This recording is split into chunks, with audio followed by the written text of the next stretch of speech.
I'm fresh from the Tory jamboree, and my vocal cords have seen more action than a karaoke bar on a Saturday night. But I tell you, I was chuffed to bits when in 2019 Boris Johnson won that election. So going into that party conference today, I was a bit apprehensive, to say the least, right? Because I was delighted when my red hometown of concert went as blue as a Chelsea fan in that 2019 general election, right? Because we're secured Brexit, finally served, though slightly undercooked, I think it has to be said, after years of Theresa May's uninspired hors d'oeuvres. So I was happy back then. But let's cut to the chase, right? Boris started to wobble like a weeble post-Dominic Cummings. Now, you can blame lockdowns, you can blame his dodgy health during that time, but Theresa Legacy Hunter May laid a net zero trap.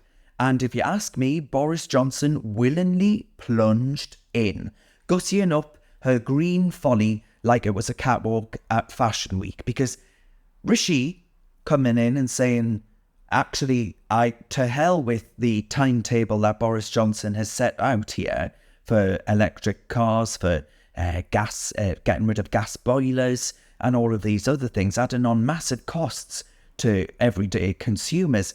He's got to have balls of steel to do that. The green lobby in this country is massive. Now, you might argue it's rearranging the chairs on the Titanic, but at least he's standing up to the green Grinches. And he also brought the hammer down at this conference on trans lunacy. It was met with the usual woke wails. Now, I'm not saying the fate of the nation rests on curbing ciggies for kids or ditching a HS2 train line that's more concerned with intersectionality than it is infrastructure.